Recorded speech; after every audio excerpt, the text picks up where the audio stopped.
Well, hi guys and gals, it's me, George, the Shade Tree Fix-It Man. And I've been away for a little bit. I had my pacemaker installed a week ago today. And I'm doing okay. The pain is going away. I'm restricted in what I can do, and I'll show you in a moment. But I wanted to show you this clip that I had just purchased.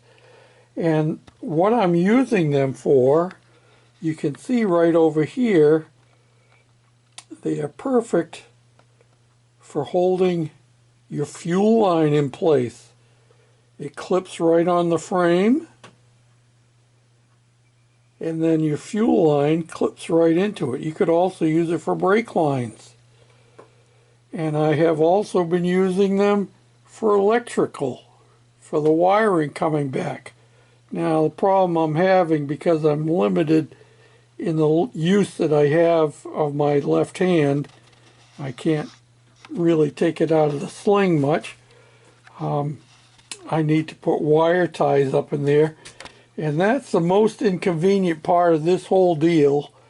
Is I have become a one-arm bandit, and I'm severely restricted in what I can do, and I'm even in the process of trying to find out what's going to happen with my abilities to be welding after I have recovered.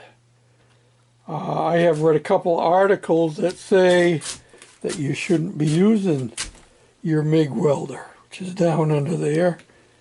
And that's going to be a problem for me because, well, you know, I like to do welding on my project, and there's a lot of things that I have to do that are necessary. And if I had known ahead of time, I might not have opted in for this. My wife said, well, it's a good thing you did because you need it. Well, that remains to be seen. I still have some lightheadedness occasionally, and that's part of what this is all about. So I was having dizzy spells and lightheadedness, and almost to the point of passing out a couple of times while I was driving. And I can't drive for about 3 weeks, 2 more weeks. Been a week now. So yeah, I'm going to turn the camera around, and I'll show you my smiling face.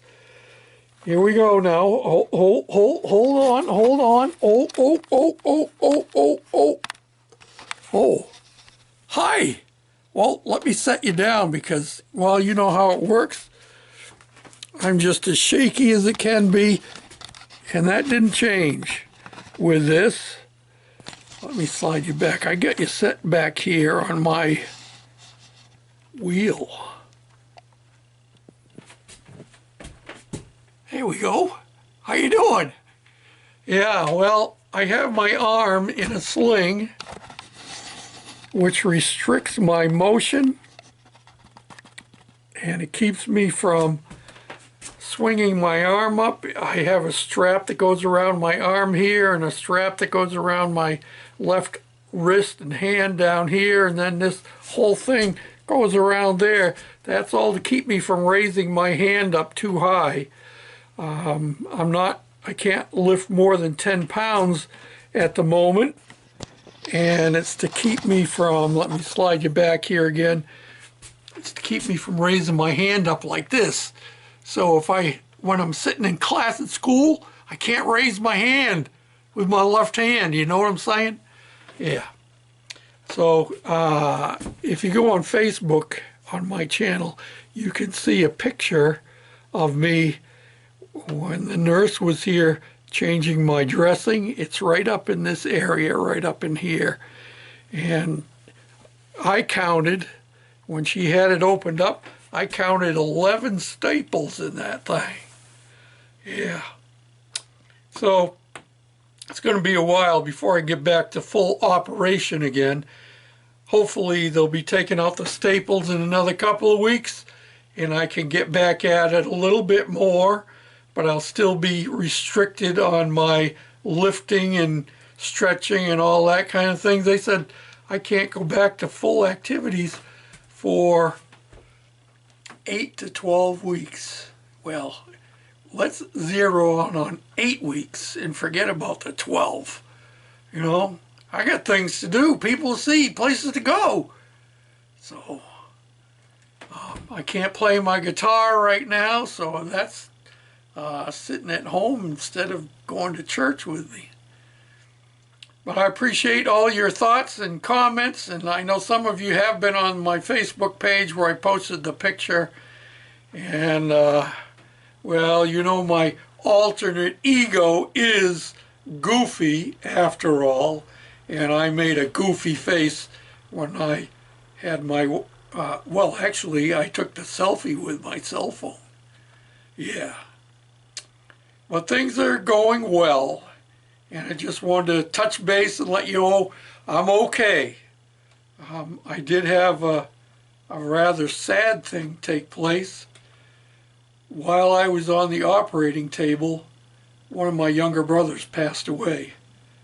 And unfortunately, we'll be going up to Indiana where he lived for his memorial service in 2 weeks.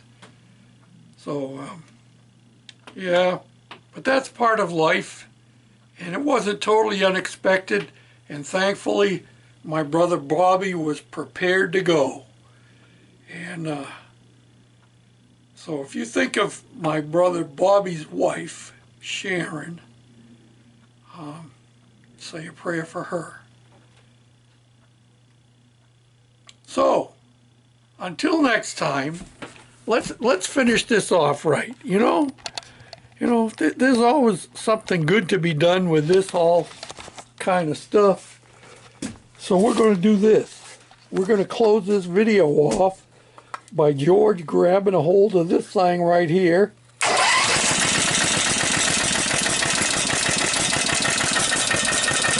Starting the engine up. It's cold. It's cold. It's cold.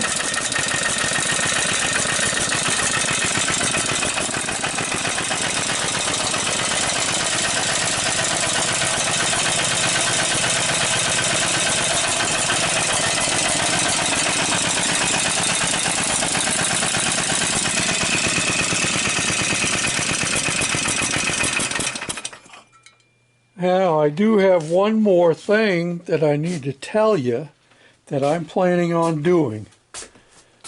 Look at that. Oh, my float bowl must be too high in this carburetor. Gonna have to fix that. That's not good. Dripping gas. Don't need that. One of the things I'm trying to think about doing, if I can get somebody to help me with it beforehand, I'm going to pull the grill back off, and we're going to pull the flywheel off, and we're going to remove the keyway. Now, I want to say something to y'all. The keyway is only there on your flywheel and your crankshaft to give you positive positioning of your flywheel. We're going to take the key off, and we're going to move the flywheel and advance the timing on this, see if we get a little bit of performance out of it. And, well, you say, well, George, won't it fall off? No, like I said, the keyway has nothing to do with holding it on. It is only for positioning. And to illustrate the point, here is a tie rod end. And you know what tie rod ends are like? Down inside there, see if I can hold this with one hand, down inside here, there's a taper on the end of your tie rod where it goes in, and then you got the nut that cranks down on it. And you know how hard it is to get them things off? There's no keyway on them, but that taper, they jam together, and you have to use a pickle fork to get it off. Let me see, where's my pickle fork? Not in there. Wait a minute. Got to get to the right drawer here. Not there. No pickle forks in there. Ah, pickle forks. There's a pickle fork. That's what you use for getting a tie rod end off, because they jam together so tight they won't come apart. And you know what else has a taper on it that doesn't use a keyway? Right here. The quill is tapered inside and your chuck is tapered out. It's a male and a female, and the chuck feeds up into the female part of the quill. And that's what holds that in place. Let's do another illustration. I'm trying to convince you here and tell you why we don't need that keyway. Now,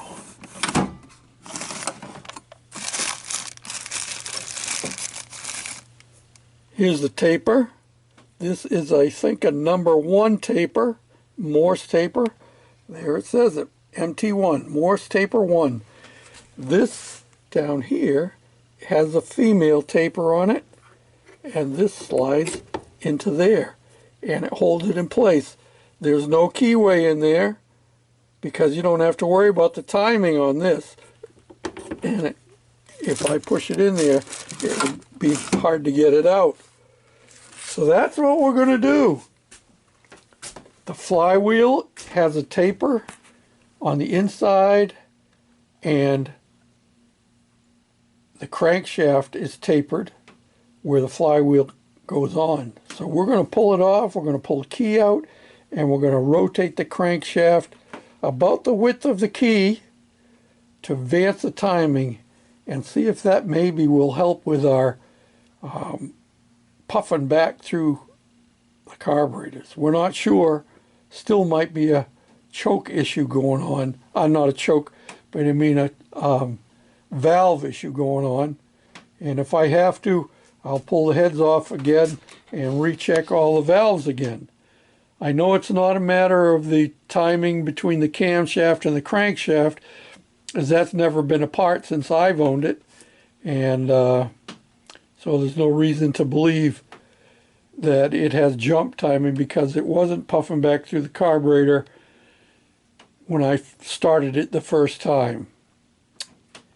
So that's what's happening, and I'm not forgetting about it, and it's not like I'm not doing nothing.